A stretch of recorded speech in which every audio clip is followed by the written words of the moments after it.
What happens when one of Hollywood's most beloved comedians faces off against a talk show host who crosses every line imaginable? You won't believe what unfolds when Kevin Hart sits down for what should have been a routine promotional interview, only to find himself trapped in the most uncomfortable television moment of his career. The tension that builds in this studio will leave you questioning everything you thought you knew about late-night television.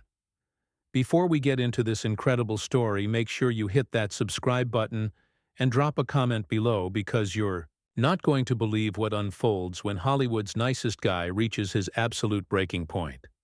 Last night's episode of Jimmy Kimmel Live started like any other. The studio audience was packed, the energy was high, and Kevin Hart walked onto that stage with his trademark smile, waving to the crowd as they erupted in applause. He'd been on the show dozens of times before, always delivering laughs and promoting his latest projects with that infectious energy that made him one of the most bankable stars in Hollywood. But something felt different from the moment he sat down in that guest chair. Jimmy Kimmel, usually quick with his opening banter, seemed unusually focused on his cue cards, barely making eye contact as Kevin settled in. The comedian tried to break the ice with his usual self-deprecating humor about his height, getting the audience to laugh, but Kimmel's response was cold, almost dismissive. "Yeah, we get it, you're short," he said with a forced smile that didn't reach his eyes. The audience laughed uncertainly, sensing something was off but not quite sure what. Kevin's expression flickered for just a moment, the professional smile wavering as he processed what had just happened. But being the seasoned performer he was, he pushed through, launching into stories about his new comedy tour and upcoming film projects. The audience was eating it up, genuinely engaged and laughing at every punchline. Kevin was in his element, working the room like only he could. But every time he looked toward the host desk, Kimmel seemed distracted, checking his phone, shuffling papers, making it clear he wasn't really listening. "So Jimmy," Kevin said, trying to bring his host back into the conversation, "I know you've got kids too. You understand how crazy it gets trying to balance work and family life, right?" It was an olive branch, an attempt to find common ground and get the interview back on track. Kimmel looked up from his phone with an expression that could only be described as annoyed. "Well, some of us don't have to worry about being taken seriously as parents when we're constantly posting about our personal drama online." The words hung in the air like a toxic cloud. The audience went dead silent. You could literally hear people shifting uncomfortably in their seats. Kevin's face went through a series of micro-expressions: confusion, hurt, then something harder settling in. "I'm sorry, what?" he asked, his voice dropping an octave. "Are you talking about my family?" The tension in the studio was becoming palpable. Camera operators were glancing at each other nervously. The producers in the booth were probably having heart attacks. This wasn't playful ribbing between friends. This was something else entirely. Kimmel had just crossed a line that every guest and host knows exists but never speaks about directly. You don't go after someone's family, especially not their children, and especially not on live television. "I'm just saying," Kimmel continued, seemingly oblivious to or uncaring about the bomb he'd just dropped, "maybe if you spent less time airing your dirty laundry on social media and more time actually being present, you wouldn't need to constantly prove what a great dad you are to everyone." His tone was casual, conversational even, as if he was discussing the weather instead of launching a deeply personal attack on one of his guests. Kevin Hart, who had built his entire career on being able to laugh at himself and roll with whatever came his way, sat frozen for several seconds. The audience was so quiet you could hear the studio lights humming overhead. Even the band seemed to sense that something had gone horribly wrong. This wasn't comedy anymore. This wasn't entertainment. This was character assassination disguised as casual conversation. "Hold up," Kevin said, his voice steady but with an edge that anyone who knew him would recognize as dangerous. "You want to explain what you just said to me? Because I think I misheard you." But they both knew he hadn't misheard anything. The cameras captured every nuance of his expression, as he leaned forward slightly in his chair, his entire body language shifting from relaxed comedian to something much more serious. Kimmel, perhaps realizing he'd ventured into territory he shouldn't have, but too prideful to back down, doubled down instead of apologizing. "Come on, Kevin, you know exactly what I'm talking about. The whole social media thing, constantly posting about your kids, your ex-wife, your current wife. It's like watching a reality show sometimes. Don't you think your kids might want some privacy?" The accusation was loaded with implications. That Kevin was exploiting his children for social media attention. That he was a bad father. That his parenting choices were somehow inappropriate. For a man who had been open about his struggles, to be the best father he could be after his own father's absence during his childhood, the attack cut deep. Kevin's jaw tightened, and those who knew him well could see he was fighting to maintain his composure. "My kids?" Kevin repeated slowly, his voice getting quieter instead of louder, which somehow made it more menacing. "You're really going to sit there and question how I parent my children? On your show? In front of all these people?" He gestured toward the audience, many of whom were now looking genuinely uncomfortable with what they were witnessing. The studio felt like a pressure cooker ready to explode. What had started as a routine late-night interview was rapidly deteriorating into something that would be talked about for years to come. Kevin Hart, the man who could find humor in almost any situation, was being pushed toward a breaking point that no one in that studio wanted to see him reach. And Jimmy Kimmel, whether through malice or massive miscalculation, seemed determined to keep pushing.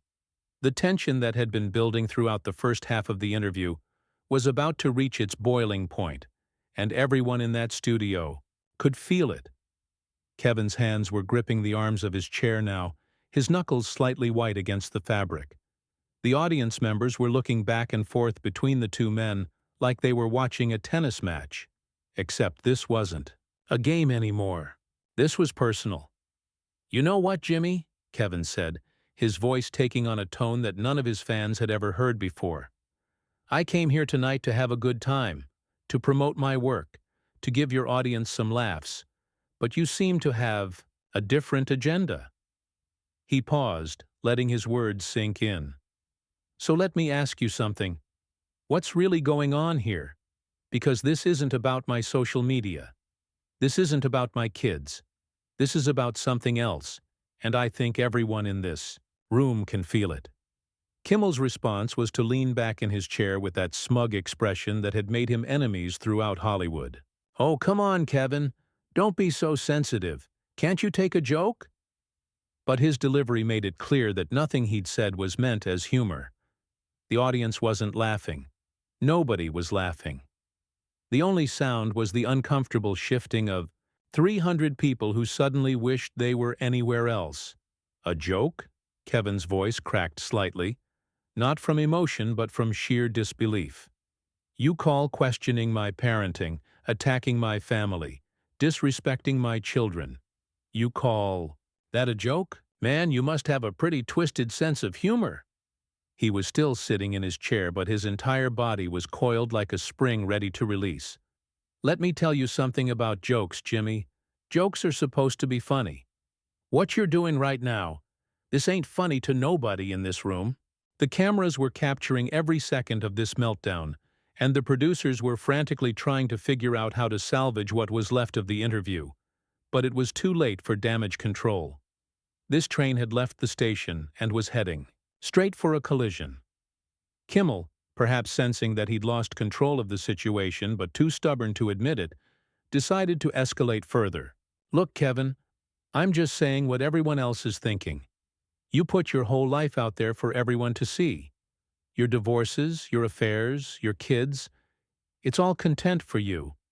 Maybe it's time someone called you out on it." The word affairs hit the studio like a lightning strike. That was the moment when whatever professional courtesy had existed between these two men completely evaporated. Kevin Hart slowly stood up from his chair, and the entire audience gasped audibly. He wasn't tall, but in that moment his presence filled the entire studio. His face had gone from hurt to angry to something beyond anger. A cold, controlled fury that was somehow more frightening than if he'd started yelling. "You want to talk about my personal life on television?" Kevin said, his voice deadly quiet. "Now, you want to bring up my mistakes, my private business, in front of all these people? In front of cameras that are going to broadcast this to millions of viewers?" He took a step closer to Kimmel's desk. "Let me tell you something about calling people out, Jimmy. If you're going to come for someone, you better make sure your own house is in order first." The threat was subtle, but unmistakable. Kevin Hart knew things about Jimmy Kimmel, things that a lot of people in Hollywood knew but didn't talk about publicly. The power dynamic in the room had suddenly shifted. Kimmel's confident smirk was starting to fade as he realized that his guest wasn't going to roll over and take the abuse quietly. "Are we really going to do this?" Kevin continued, his voice getting stronger with each word. "Because I came here as your guest with respect, ready to have a good time. But you decided to turn this into something ugly. You decided to attack my character, my family, my children. So if this is how you want to play it, let's play." The studio was so quiet you could hear people's heartbeats. Security guards were subtly moving closer to the stage area, though they weren't sure what they were supposed to be securing against. This wasn't a physical confrontation. This was something much more dangerous. This was two powerful men in Hollywood having a very public reckoning, and only one of them was going to walk away with their reputation intact. Kimmel was starting to realize that he'd made a catastrophic error in judgment. Kevin Hart wasn't just another celebrity he could push around for cheap laughs. This was a man who had built his career from nothing, who had survived scandals and setbacks that would have destroyed lesser people, and who wasn't about to let some late-night host humiliate him on national television without consequences. "Kevin, maybe we should," Kimmel started to say, finally attempting to de-escalate. But Kevin cut him off with a gesture that brooked no interruption. "No, no, no," Kevin said, shaking his head. "You don't get to try to walk this back now. You said what you said. You meant what you meant. And now you're going to sit there and listen to what I have to say, because I'm not done yet." The entire studio held its breath as Kevin Hart positioned himself directly in front of Kimmel's desk. No longer the jovial comedian who had walked onto the stage 40 minutes earlier. This was a man who had been pushed too far, and everyone present was about to witness the consequences of that miscalculation. "You want to talk about putting your business out there for everyone to see?" Kevin's voice was steady, controlled, but loaded with barely contained fury. "Let's talk about that. Let's talk about how you've made a career out of mocking people, tearing them down, making them uncomfortable for your audience's entertainment. But the difference between me and you, Jimmy, is that when I share my life, I'm sharing my own struggles, my own mistakes, my own journey. You make your living off other people's pain." Kimmel was visibly squirming now, his usual cockiness replaced by something that looked suspiciously like fear. He tried to interrupt, but Kevin wasn't having it. "I'm talking now," Kevin said firmly. "You had your turn. You used your platform, your show, your audience to try to tear me down. Now it's my turn to speak, and you're going to listen." The authority in his voice was undeniable. Even though he was the guest, he had completely taken control of the situation. "You sit behind this desk every night and you think it makes you untouchable. You think you can say whatever you want to whoever you want because this is your show, your house, your rules. But let me tell you something about respect, Jimmy. It's earned, not given. And you just lost every bit of respect I ever had for you." The cameras were still rolling, capturing every moment of what would become one of the most talked-about television moments in years. The audience was completely silent, transfixed by the raw authenticity of what they were witnessing. This wasn't scripted entertainment. This was real emotion, real anger, real consequences playing out in real time. "You want to question my parenting?" Kevin continued, his voice rising slightly. "My children know they are loved. My children know their father would do anything for them, fight anyone for them, including you. You want to talk about my mistakes? Yeah, I've made them. I've owned them. I've learned from them. I've grown from them. But I've never sat behind a desk and used my power to bully someone who came to me as a guest. Kevin paused, letting his words sink in before delivering what everyone would later recognize as the knockout punch. You know what the real difference is between us, Jimmy? When I fall down, I get back up stronger. When I mess up, I make it right. When I hurt people I care about, I do the work to earn their forgiveness. But you just find new targets to tear down so nobody looks too closely at your own house of cards. The implication was clear to everyone in that room. Kevin Hart knew things about Jimmy Kimmel that could destroy him, and he was letting him know it without saying it explicitly. The power dynamic had completely shifted. Kimmel was no longer the predator. He was the prey. I came here tonight to promote my work and have some laughs with your audience, Kevin said, his tone becoming more measured but no less intense. These people paid their money, took time out of their lives to be here, and you turned their evening into this circus. You disrespected them just as much as you disrespected me.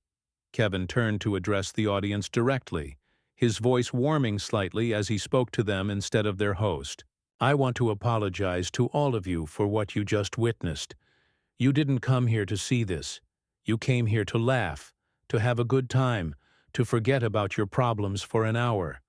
And this man, he gestured toward Kimmel without looking at him, decided to turn your entertainment into his personal vendetta. The audience began to applaud, slowly at first, then building to thunderous approval. They were applauding Kevin for standing up for himself, for calling out behavior they instinctively knew was wrong, for treating them with more respect than their host had. Kevin waited for the applause to die down before turning back to Kimmel one final time. You know what, Jimmy? I'm done here. I'm done with this interview, I'm done with this show, and I'm done with you. My mama raised me better than to stay somewhere I'm not wanted or respected. He began walking toward the edge of the stage, then stopped and turned back one more time. And just so we're clear, this isn't about me being sensitive or not being able to take a joke. This is about you crossing lines that should never be crossed and thinking there wouldn't be consequences. Well, here are your consequences. Kevin Hart walked to the edge of the stage where the band was positioned, dapped up the musicians who were clearly on his side based on their expressions, then headed for the exit. But before he disappeared backstage, he had one final moment that would be replayed millions of times across social media. He stopped at the curtain, turned back to face the audience one last time, and with that trademark Kevin Hart smile, though harder and more knowing than usual, he said, "Y'all have a good night. You deserve better than this." And with that, Kevin Hart walked off the Jimmy Kimmel Live stage for what everyone knew would be the last time. The audience erupted in applause again, many of them standing, clearly showing where their loyalties lay. Jimmy Kimmel sat behind his desk looking like a man who had just realized he'd made the biggest mistake of his career. The cameras caught it all: Kimmel's pale face, the audience's continued applause for the departed guest, the uncomfortable silence that followed. What was supposed to be a routine promotional interview had become a masterclass in how to destroy your own credibility in front of millions of viewers. As Kevin Hart disappeared behind the curtain, leaving Jimmy Kimmel to somehow salvage what was left of his show, everyone in that studio knew they had just witnessed something that would be talked about for years to come. They had seen a man stand up for himself with dignity, strength, and class, and they had seen another man reveal exactly who he was when he thought he had all the power. The show would go on, but Jimmy Kimmel's reputation would never recover from the night Kevin Hart walked away.